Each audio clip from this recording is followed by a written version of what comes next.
Hi guys and greetings to my aviation family. Welcome back to your channel Vivinger and I'm Ravish Bhalla. I know for the past couple of months I've been MIA on my YouTube channel. But since I call you guys my family, I think you deserve to know. About 1.5 months ago, I lost my grandmother. She was suffering from brain stroke for the past 8 years and she was bedridden. But on one cold November morning, she left us. She was an amazing woman. She's an amazing soul. The part reason that I'm a pilot is because of her, because she motivated me to do whatever I wanted to do, especially in flying. I just hope wherever she is, she's in a happy and a peaceful space, and I love her and miss her a lot. Apart from that, I was also preparing for my ATPL exams, which were conducted in the first week of December, and post that I was also preparing for my Viva, which was conducted in the first week of January. So I really couldn't make time for YouTube videos, but I promise you that from here on, I'll try to be much more active. So anyway, coming on to the most frequently asked question to me, which is how to choose the right flying school. You might need a pen and paper for this, so let's get started. Jokes off.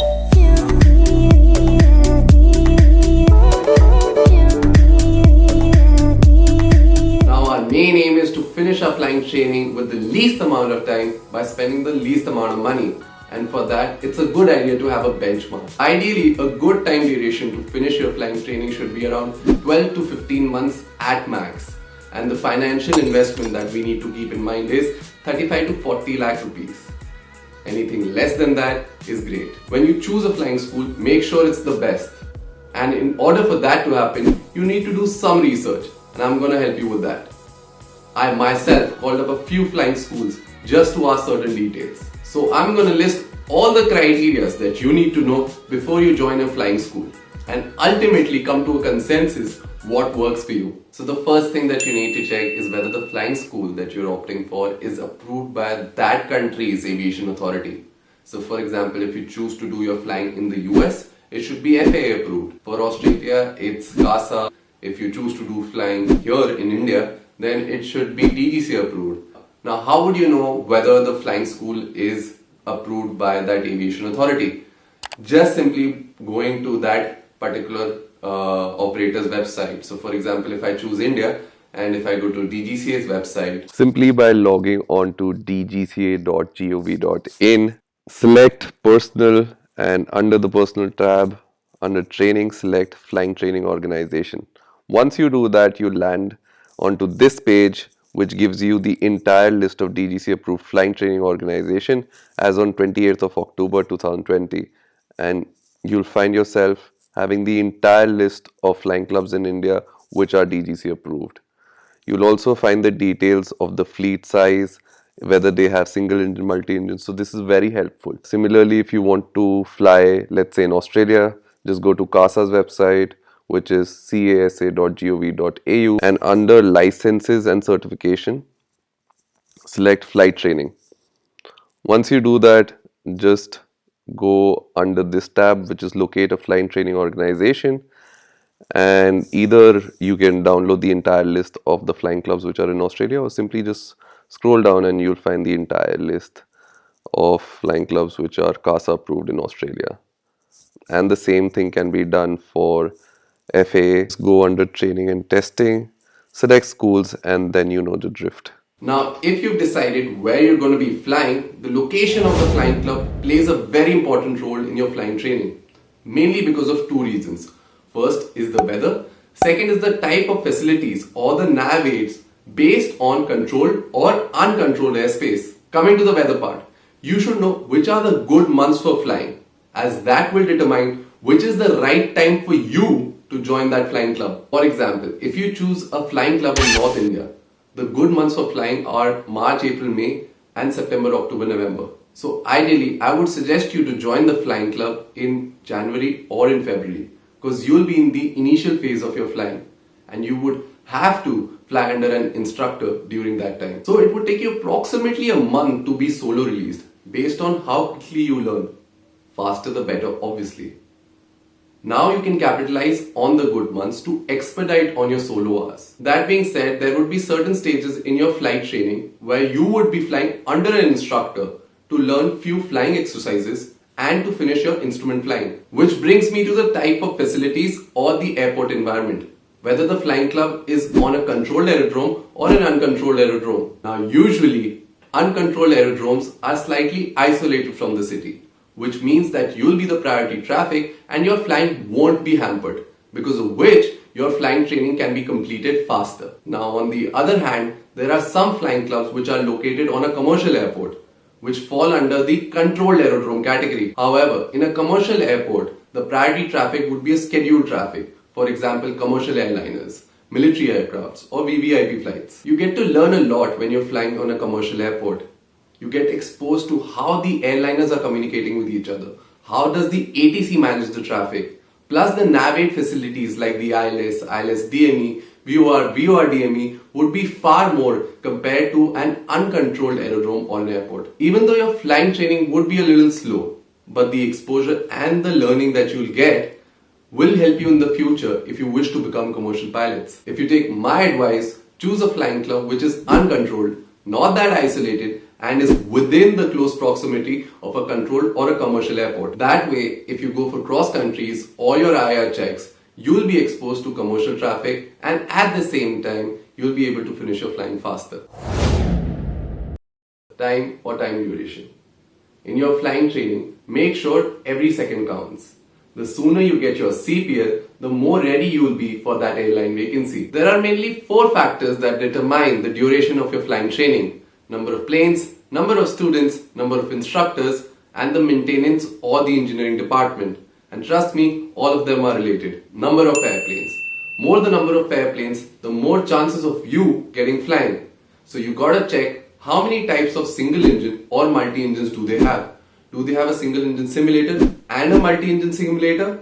Because having simulator hours is also part of your CPL curriculum. Coming to number of students, in my opinion, the plane to student ratio should be 1:6. That is, one aircraft should be divided among 6 students at max. But if the students are more, there are chances of overcrowding. These days, most of the flying clubs are overcrowded.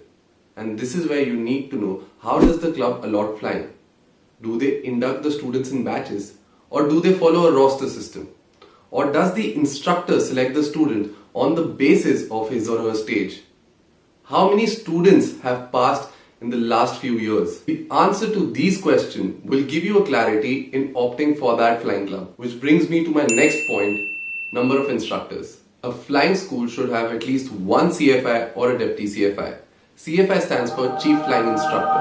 As the name suggests, he or she is the chief of the entire flying operations in the flying school and is also an instructor. Without the permission of the CFI, the flying cannot start. So you can say, a flying club without the CFI is just a building with planes. Bruh. But apart from the CFI, there should be flying instructors and assistant flying instructors. The ideal ratio that you should look for is 1:4.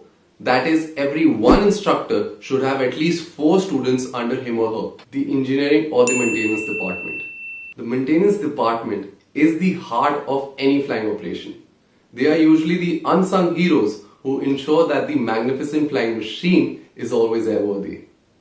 There's no point in having 10 airplanes and out of which only 4 or 5 are serviceable due maintenance. As students, we must check if the flying club is MRO approved, which stands for maintenance, repair and overall, which ensures that the aircraft's safety and airworthiness is maintained as per international standards. Also check if the engineers in the flying school are permanent and not outsourced, as they would know the inside out of the aircraft, so that when you go for flying, you're in safe hands. Now coming to the most crucial part of choosing a flying club, cost. Like I mentioned earlier, the ballpark figure that you should target is anywhere between 35 to 40 lakhs, which ideally should include your accommodation and food. So as a student, you must check the payment structure. Do they charge as per the hourly basis or do they take a lump sum amount? Different rates of single engine or multi-engine that you'll be flying. For example, if a club has a Cessna 152 and a Cessna 172, The rates of flying a Cessna 152 would be slightly lesser than flying the 172s.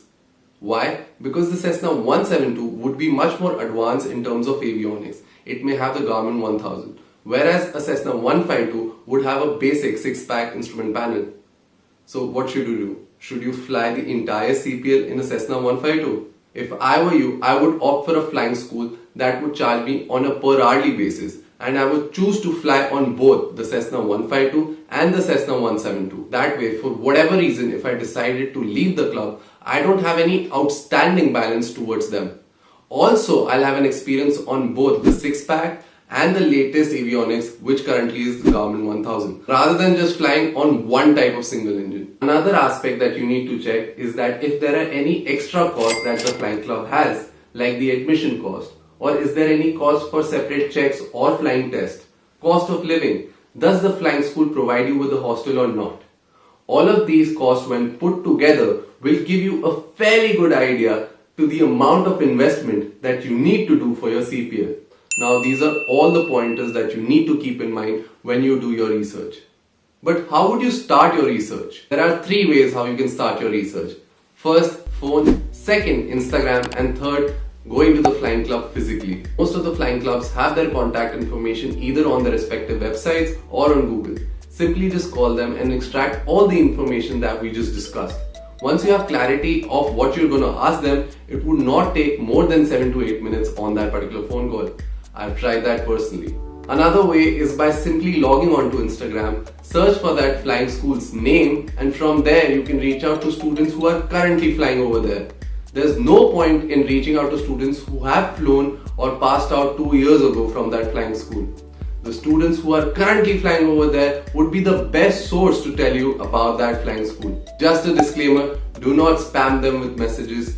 Just DM them specific questions and I'm sure most of them will reply. Last but not the least, the best way to know about the flying club is by actually going there. Pay them a visit if you can. You'll get to know a lot more when you're physically present there, and it will make all the more easier for you to take that call. So go out there and join the right flying club. All the best for your flying school hunting. That was it for today's video. I hope this video was helpful. Do let me know in the comment section which according to you is the best flying school and why is that the best flying school. If you want to hear my conversation with the flying school that I had, do let me know that as well. If you like this video, do drop in a like and share this video with as many pilots as you can. And subscribe to my channel. I'm really close to reaching about 500 subs. Can we just make that happen? I really appreciate that. With that, remember, it's all about attitude. If you learn good, you fly good. See you in the flight deck.